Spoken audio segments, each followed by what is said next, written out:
पापा बन गए जेंटलमैन।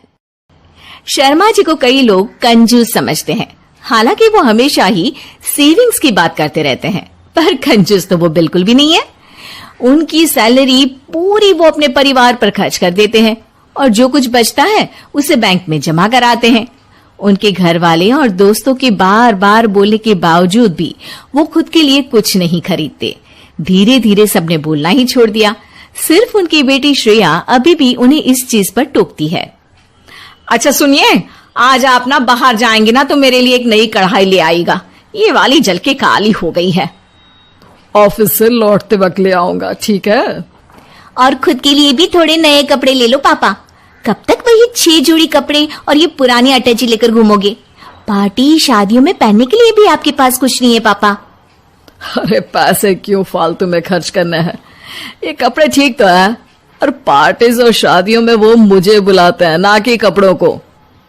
देखा श्रेया, तुझे बोल बोल के थक गई हूँ, तेरे पापा को कोई नहीं समझा सकता।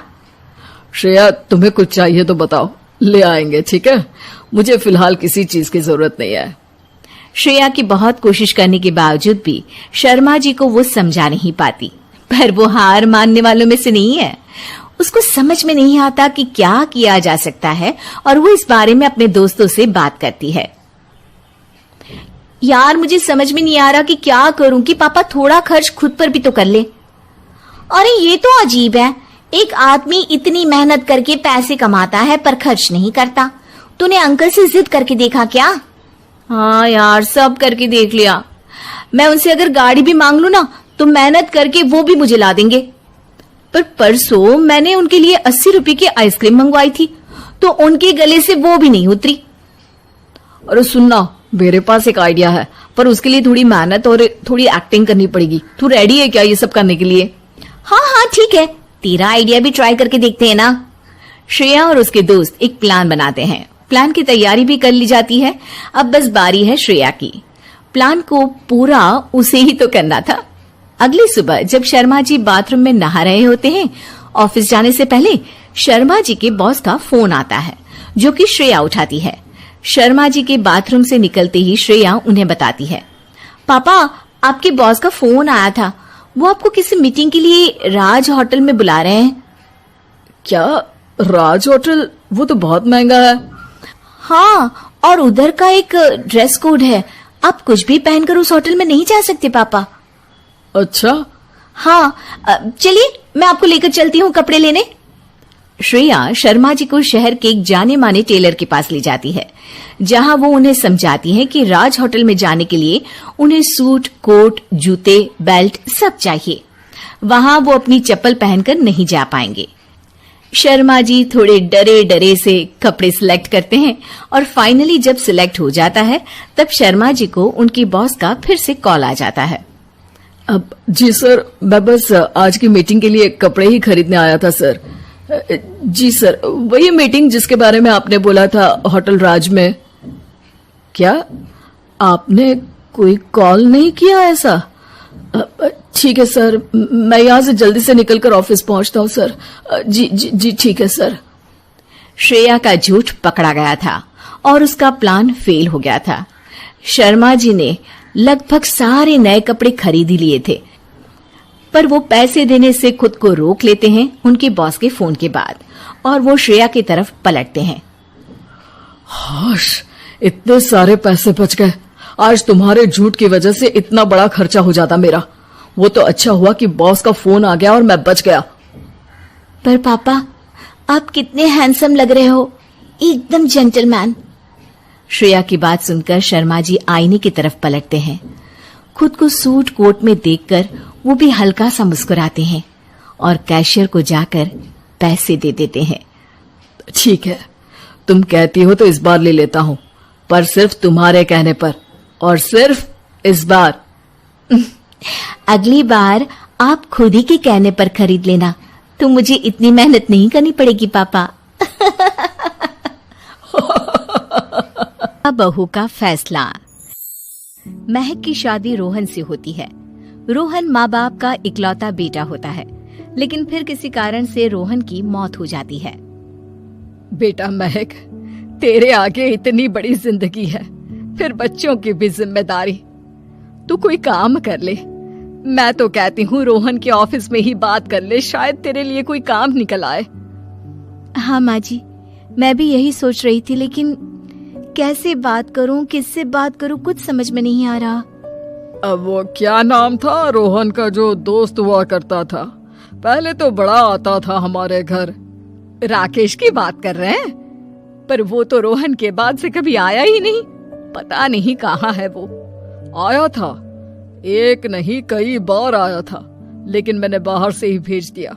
घर के अंदर झांकता रहता था, मुझे ठीक नहीं लगा। अरे आपको तो पता नहीं क्या ठीक लगता है और क्या नहीं। उसका नंबर है मेरे पास, मैं आज ही फोन करती हूँ।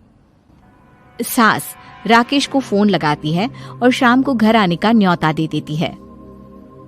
अरे आंटी, ओहो भाग्य हमारे कि आपने घर बुलाया। मैं तो कई बार आया, लास्ट टाइम तो अंकल से मुलाकात भी हो गई थी।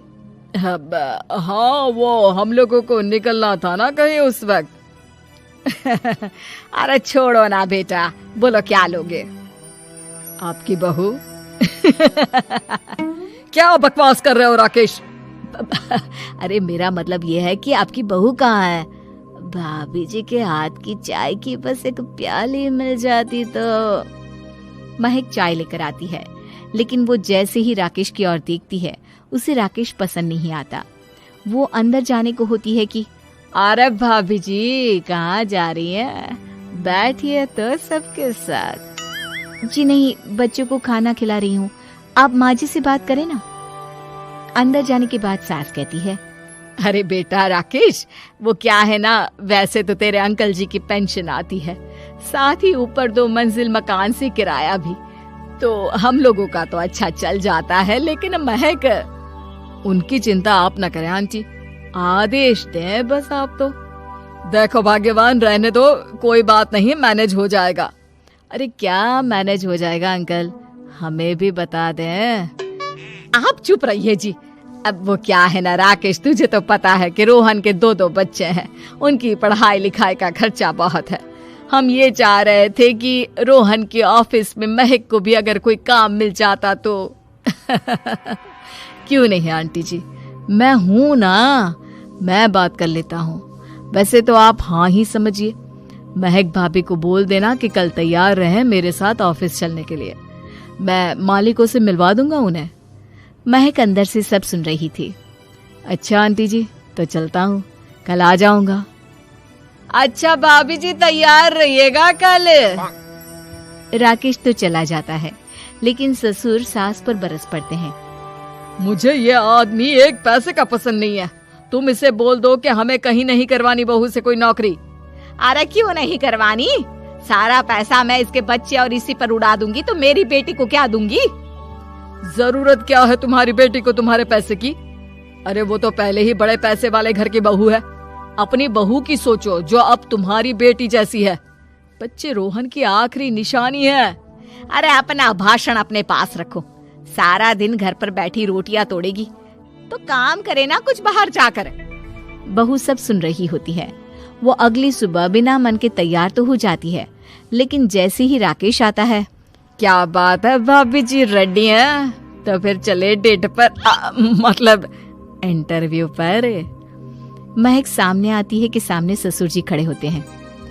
हाँ महक बेटा, आओ चलते हैं, मैं भी चल रहा हूँ। ससुर को तैयार देखकर राकेश का चेहरा बन जाता है। अंकल जी आप परेशान हो जाएंगे। अरे रहने दीजिए ना, धूप भी बहुत है। वैसे भी स्कूटर में तो 2 लोग ही बैठ सकते हैं ना। तो तुम चलो, मैं बहू के साथ अपनी कार से आ जाता हूँ। महक ससुर जी को देखकर खुश हो जाती है, उसे शांति हो जाती है। वो लोग रोहन के ऑफिस जाते हैं, जहाँ बॉस कहते हैं, नमस्ते अंकल। नमस्ते महक, कैसे हैं आप लोग? रोहन का सुनकर बहुत दुख हुआ अंकल, वैसे कैसे आना हुआ?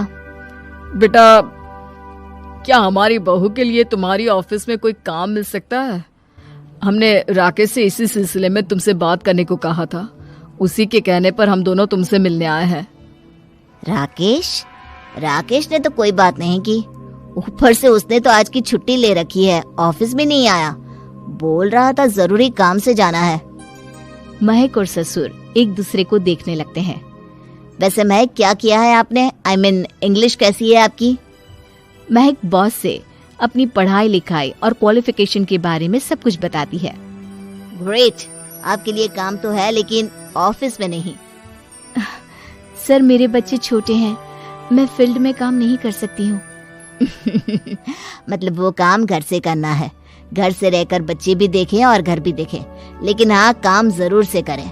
वो काम डाटा एंट्री का है, तो जब भी वक्त मिले काम करें, और इसके हम आपको अच्छे पैसे भी देंगे।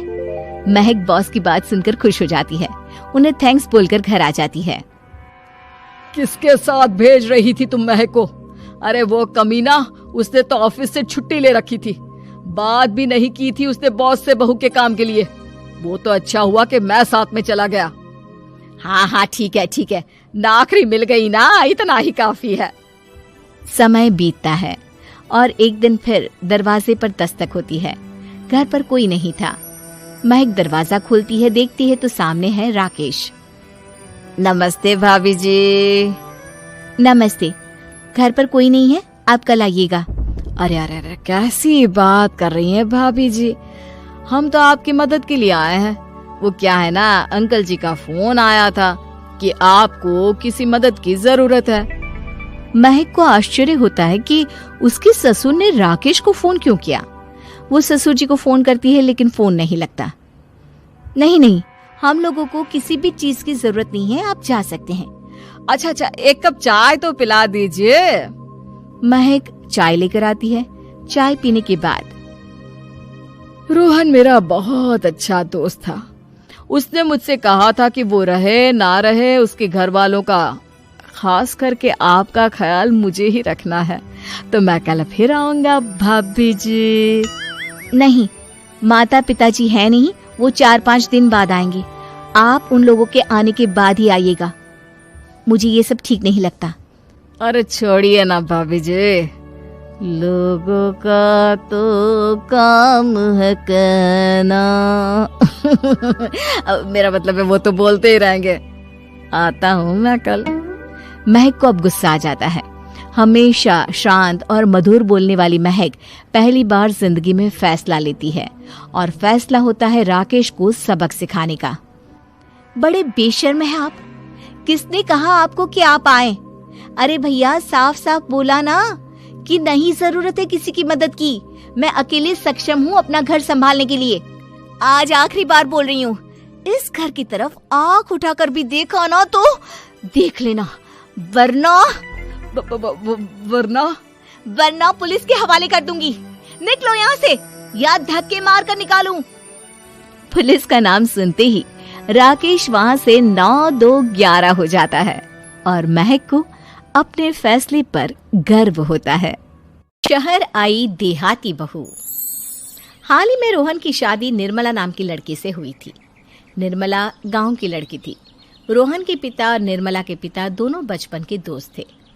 उन्होंने बचपन में ही एक दूसरे से वादा कर लिया था कि दोनों बच्चों के बड़े होते ही उनकी शादी करवा देंगे।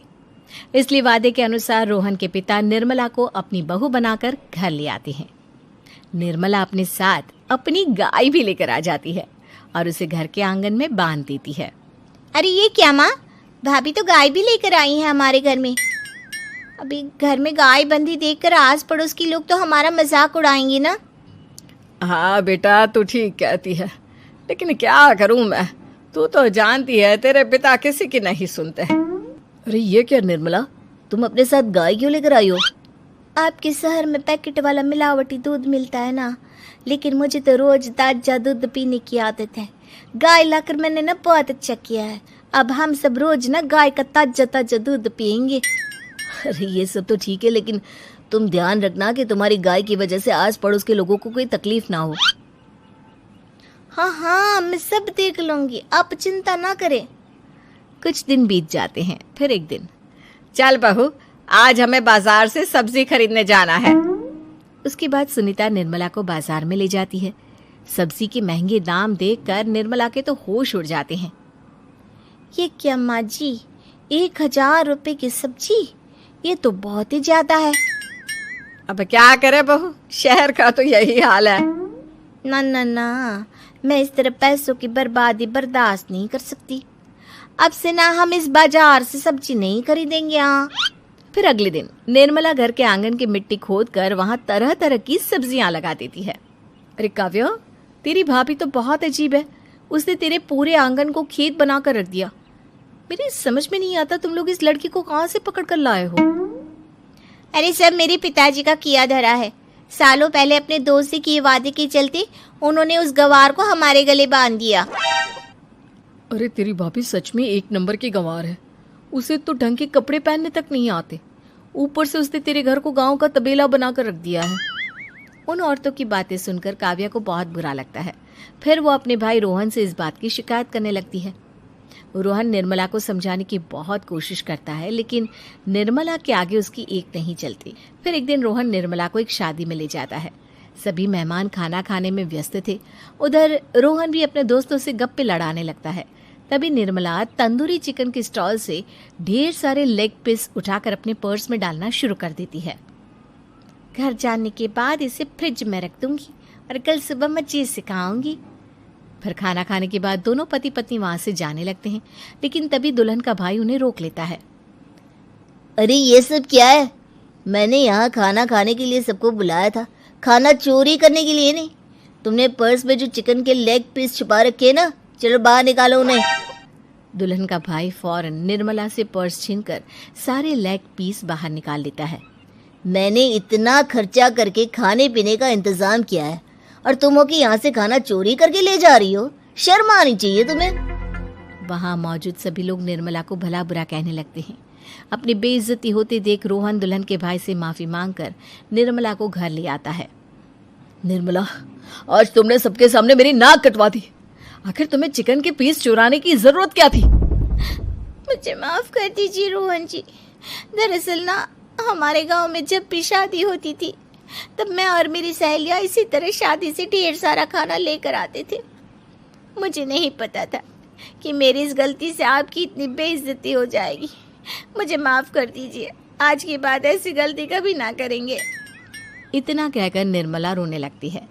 निर्मला को रोते देख रोहन का दिल पिघल जाता है और वो उसे माफ करके गले लगा लेता है।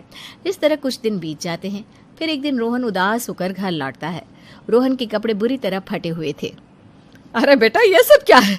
किसी के साथ मारा पीटी हो गई है क्या? नहीं माँ, आज हमारी जिंदगी का सबसे बुरा दिन है।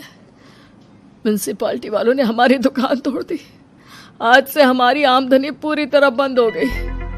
हे भगवान, हमने तो किस्त पर ढेर सारा सामान ले रखा है। अब हम सारे सामान की किस्त कैसे चुकाएंगे? मेरी तो सोचने समझने की शक्ति ही खत्म हो गई। पता नहीं आगे हमें और कितनी मुसीबत झेलनी पड़ेगी। आप सबको ना चिंता करने की जरूरत ना है, मैं सब ठीक कर दूंगी। तो कहना क्या चाहती है बहू? हम ना बोल कर नहीं बल्कि करके दिखाएंगे। हाँ। उसके बाद निर्मला अपने पिता को फोन करके गांव से 5 गाय मंगवा लेती है और फिर अगले दिन निर्मला सभी गायों का दूध निकालकर बड़े बर्तन में भर लेती है। तुम ये सब क्या कर रही हो निर्मला? मेरी तो कुछ समझ में नहीं आ रहा। हम ना इन गायों का दूध बेचने जा रहे हैं। उसके बाद हमारे पैसों की समस्या खत्म हो जाएगी। हे भगवान, बस यही दिन देखना बाकी रह गया था। भाभी दूध वाली बनकर दूध बेचेंगी तो मोहल्ले में इज्जत क्या रहेगी हमारी? सभी लोग हमें तरह तरह के ताने मारेंगे। आप ना ऐसी बेकार की बातें ना करो काव्या जी। जब जेब का पैसा और पेट की रोटी छिन जाती है तो इंसान पहले अपने और अपने परिवार के बारे में सोचता है। और वैसे भी जिस काम से हमारा घर चले उसकी कभी ना बुराई नहीं करनी चाहिए। फिर निर्मला दूध के 2 बड़े बर्तन साइकिल के दोनों तरफ लटकाकर मोहल्ले में घूमने लगती है। दूध ले लो, दूध, गाय का ताजा ताजा दूध ले लो, बिना मिलावट का शुद्ध दूध ले लो। चलो चलो आओ भाई, जल्दी ले लो। तभी निर्मला के पास कुछ औरतें आती हैं। अरे तुम तो सुनीता की बहू हो ना? तुम इस तरह सड़क पर दूध क्यों बेच रही हो? निर्मला उन दोनों औरतों को अपने घर के हालातों के बारे में सब बता देती है। देखिए, मैंने ना अभी अभी गाय का ताजा दूध निकाला है। आप सब तो रोज पैकेट का दूध पीती हो, आज गाय का ताजा दूध पी कर देखिए, इसकी ना बात ही कुछ और है। हाँ बहू, मुझे तुम्हारी बात समझ में आ गई, लो मुझे 2 लीटर दूध दे दो। उस औरत की देखा देखी बाकी औरतें भी निर्मला से दूध खरीदना शुरू कर देती है। थोड़ी ही देर में निर्मला सारा दूध बेचकर ढेर सारे पैसे इकट्ठे कर लेती है। उसके बाद निर्मला घर जाकर सारे पैसे अपनी सास को पकड़ा देती है। अरे बहू, इतने सारे पैसे! सच में तेरा आइडिया तो काम कर गया। अरे माँ जी, आप तो बस देखती जाइए, कुछ ही दिनों में मैं अपने घर की सारी समस्या खत्म कर दूंगी। हाँ। फिर अगले दिन से निर्मला गायों के गोबर से ढेर सारे उपले तैयार करके बेचना शुरू कर देती है। निर्मला को पैसे कमाते देख रोहन के अंदर भी हिम्मत आ जाती है और वो भी दूध बेचने का फैसला करता है। निर्मला के कहने पर उसके पिताजी कुछ और गायों का बंदोबस्त कर देते हैं। इस तरह दोनों पति पत्नी मिलकर दूध बेचना शुरू कर देते हैं। कुछ ही महीनों में उनका दूध का व्यापार खूब फल फूल जाता है। इसके चलते रोहन एक बड़ी दूध की डेयरी भी खोल लेता है। पिताजी, जब आपने निर्मला से मेरी शादी करवाई थी तब मैं मन ही मन आपको कोसा करता था, लेकिन आज मेरी समझ में आया कि आपका फैसला बिल्कुल सही था। आज अगर निर्मला ना होती तो पता नहीं हमारा क्या हाल होता। हाँ बेटा, तू ठीक कहता है। हमारी बहू ने तो हमें उजड़ने से बचा लिया। भगवान ऐसी बहू सबको दे। इस तरह निर्मला की समझदारी के चलते सब कुछ ठीक हो जाता है और वो सभी हंसी खुशी अपना जीवन जीने लगते हैं। कि लुगाई गांव को आई। मधु शहर में रहने वाली पढ़ी लिखी मॉडर्न लड़की है। वो और पवन साथ कॉलेज में पढ़ते थे। धीरे धीरे उन दोनों में प्यार हो गया, पर पवन गांव में रहने वाला एक साधारण सा लड़का है। मधु के पिता हमेशा उसे ये बात कहकर ताना देते हैं। तुम वहां गांव में कैसे एडजस्ट करोगी? शादी करके तुम गांव तो चली जाओगी, पर अपनी सारी मॉडर्न सोच और चीजें यहाँ शहर में ही रख कर जाना। ये सुनकर मधु को बहुत गुस्सा आता है। तो क्या हुआ अगर वो लोग गांव के हैं? मैं वहां जाकर उस घर को बिल्कुल शहर की तरह बना दूंगी। शाम होते ही मधु पवन को वीडियो कॉल करती है। अच्छा हुआ तुमने वीडियो कॉल कर लिया। हाँ, मैं तुम्हें आज अपनी माँ से मिलाता हूँ। अरे बिट्टू, क्या कर रहा है? ये क्या है? दूर करना इस टुनटुने को। जाने कौन दिख रहा है इसमें तो। अरे माँ, आपकी बहू का वीडियो कॉल है। आप इसमें अपनी बहू से आमने सामने बात कर सकती हैं। नमस्ते माँ जी, कैसी हैं आप? अरे जेका, ये बहू ने अपने कानों में क्या लगाया है? जो कैसे झुमके हैं? झुमके नहीं माँ जी, इन्हें ईयरफोन्स कहते हैं। इससे सामने वाले की आवाज और अच्छे से आती है। मैं आपको भी ला कर दूंगी। अरे नहीं नहीं, हमें नहीं ना चाहिए। हमारे कान बिल्कुल ठीक है। हाँ। माँ जी की ये बातें सुनकर मधु को अपने पिता की बातें याद आ जाती है और वो उसी वक्त ये ठान लेती है कि वो अपने ससुराल को एकदम मॉडर्न ससुराल बनाकर रहेगी। कुछ दिन बीत जाते हैं। पवन और मधु की शादी हो चुकी है। आज मधु का अपने ससुराल में पहला दिन है। माँ जी, मैं आपके लिए एक तोहफा लाई हूँ। अरे इतना बड़ा तोहफा! अरे क्या लाई है रे इस बड़े से बक्से में? मधु बॉक्स खोलती है। ये क्या है? ये वैक्यूम क्लीनर है। मैंने आपको झाड़ू लगाते हुए देखा तो सोचा अब आपका काम आसान हो जाएगा। अरे वाह बहू वाह, तूने मुझे झाड़ू लगाते हुए देखा तो तू मेरा हाथ से झाड़ू लेकर खुद भी तो लगा सकती थी ना, पर नहीं, तूने तुझे मशीन लाकर मेरे हाथ में दे दी कि यह काम हमेशा मैं ही करूं। ये आजकल की शहरी छोरियां बिल्कुल नहीं बदलेगी। मधु को मन ही मन गुस्सा आता है, पर फिर भी अपना गुस्सा भूलकर मधु माँ जी को वैक्यूम क्लीनर इस्तेमाल करना सिखाती है। अगले दिन मधु सुबह उठती है तो ये आंगन में से कैसी आवाजें आ रही हैं? मधु दौड़ती दौड़ती आंगन में जाती है और देखते ही चौंक जाती है। अरे माँ जी, ये आप क्या कर रही हैं? और वो कहा है ना, सुबह मैं जब कुएं से पानी निकाल रही थी तो मेरे कान की बाली उसमें गिर गई थी। तो ये तेरा वक्कुम ना सारी चीजें अपनी तरफ खींच लेता है ना, तो मेरी बाली भी तो निकाल ही देगा। उसी की कोशिश कर रही हूँ, पर न जाने क्यों अब ये चालू ही नहीं हो रही तेरी मशीन। अब वो चालू होगी भी नहीं। पर अब कुएं में से पानी निकाल क्यों रही थी? अरे कमाल करती हो ना बहू, पीने के लिए पानी क्या तेरे मायके से लाऊं मैं? अरे कुएं से ही तो निकालना पड़ता है। हाँ, पीने के लिए पानी, और वो भी कुएं से। मधु दिमाग लगाती है और थोड़ी ही देर में घर में वाटर प्योरीफायर लगवा देती है। ये देखिए माँ जी, इसमें बस एक बार पानी भर देंगे तो नल में पानी साफ होकर बाहर आएगा। अरे वाह रे बहू, ये तो बहुत ही बढ़िया चीज है। रात हो जाती है। मधु जैसे ही प्योरीफायर का नल चालू करती है तो वो अचानक से फट जाता है और सब जगह पानी पानी हो जाता है। अरे ये क्या हुआ? ये क्या हो गया? मैंने तो बस इसमें उबला हुआ पानी डाला था, ये इतनी जल्दी खराब हो गया। अरे ये सारी शहरी चीजें सब ऐसी ही होती है कबूरी। क्या आपने इसमें उबला पानी डाला था? हाँ तो फिर पानी तो तभी साफ होगा ना जब उसे उबालेंगे। ये मशीन का कोई जिन है जो हमने जो बोला वो कर देगी है? मधु को बहुत गुस्सा आता है। इस तरह तो मेरा अपने ससुराल को मॉडर्न बनाने का सपना अधूरा ही रह जाएगा। नहीं, मैं इस तरह से हार नहीं मान सकती।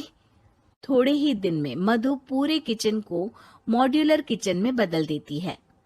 अरे वाह बहुआ, इतनी सारी अलमारियां। माँ जी मॉड्यूलर किचन देखकर बहुत उत्सुक हो जाती है। ये बक्सा का है?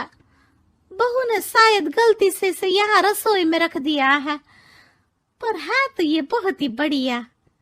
अगले दिन सुबह। अरे मायरी, क्या हो गया? मैं तो बर्बाद हो गई, मेरी सारी पूंजी जलकर राख हो गई। हे राम, अब मैं क्या करूं? माँ जी की रोने की आवाज सुनकर मधु दौड़ी दौड़ी किचन में आती है और इतना धुआं देखकर घबरा जाती है। ये सब कैसे हुआ माँ जी? ये आग कैसे लगी? ये सब तेरा इस मॉड्यूलर किचन की वजह से हुआ है, और ऊपर से तूने तिजोरी जो रसोई में रख दी थी, मैंने जैसे ही अपने गहने और पैसे इसमें रखे और बाहर से इस ताले को घुमाया, ये तो 5 मिनट में ही आग बबूला होकर फट गया। अरे माँ जी, ये तिजोरी नहीं है, ये तो माइक्रोवेव है। इसमें गहने नहीं रखते, खाना गर्म करने के लिए होता है ये। और ये जो आपने घुमाया ना, ये ताला नहीं है, आपने इसके टेम्परेचर को फुल कर दिया, इसलिए ये फट गया। माँ जी और जोर जोर से रोने लगती है।